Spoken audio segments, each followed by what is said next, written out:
सिक्किम एक हिमालय राज्य है और वहाँ के रोड्स बहुत नैरो हुआ करता था और सिक्किम में एक ही नेशनल हाईवे था जो कि सेवक से लेके गैंगटोक तक 2 लेन वाला था।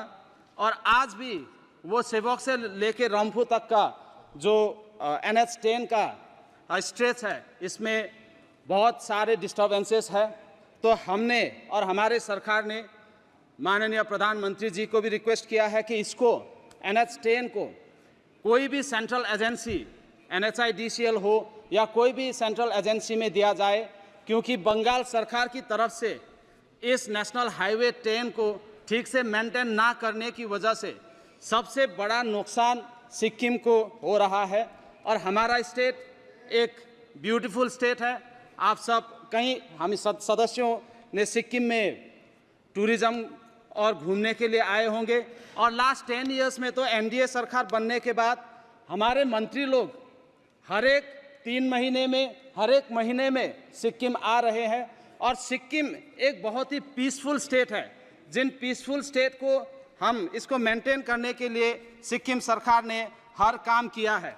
लेकिन रोड की जब बात आती है सभापति महोदय, हम आपके माध्यम से सरकार को ये बताना चाहते हैं कि हिमालयन रीजन में सिर्फ सिक्किम की ही बात नहीं, चाहे कोई भी हिमालयन रीजन हो, उस रीजन में टिपिकल इश्यूज रहते हैं और वहाँ पे ज़्यादातर 5 से 6 महीने तक तो मानसून चलता है और मानसून के चलते वहाँ पे इतना ज़्यादा लैंडस्लाइड्स होता है कि रोड डिस्टर्ब होना वो ऑब्वियस है।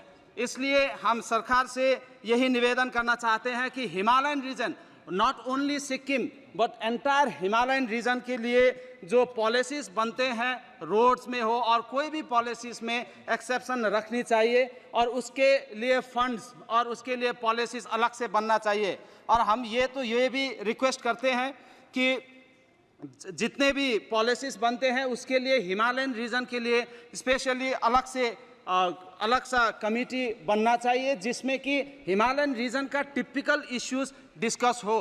जैसे कि भारत इस 2047 तक में विकसित होने का जो प्रारंभ किया है, हम प्रधानमंत्री जी के साथ हैं, हम सरकार के साथ हैं, हम भी सिक्किम से कुछ करना चाहते हैं।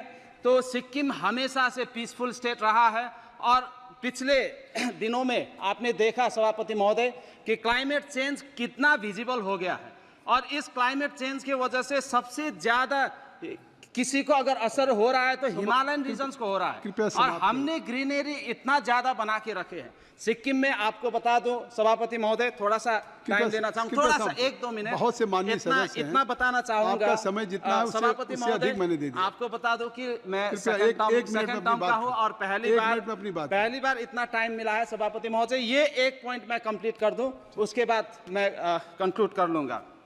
तो जितने भी हिमालयन ये क्लाइमेट चेंज इतना विजिबल हो गया है, ये हीट वेव हुआ, अनप्रेसिडेंटेड रेनफॉल हो रहा है, ऐसा रेनफॉल हमने कभी देखा नहीं। और सिक्किम में लास्ट ईयर इतना बड़ा फ्लड हुआ जिसका हमें एक्सपेक्टेशन था ही नहीं और इसका रिपोर्ट हम पूरा बना के सरकार को दे भी चुके हैं और NDA सरकार हमें पूरा सहयोग कर रहे हैं इसमें। तो हम इतना चाहते हैं कि सिक्किम के लिए भी और हिमालयन रीजन के लिए अलग सा पॉलिसी बनाने का, डिस्कशन बनाने का एक कमेटी बनाया जाए जिस कमेटी में हमारा टिपिकल इश्यूज हो और इस डिलिमिटेशन के साथ हमारे वुमेन एम्पावरमेंट को भी आगे बढ़ाया जाए। इसी के साथ मैं राष्ट्रपति जी का अभिभाषण का पूर्ण समर्थन करता हूं। Thank you so much. Shrimati Lovely Anand.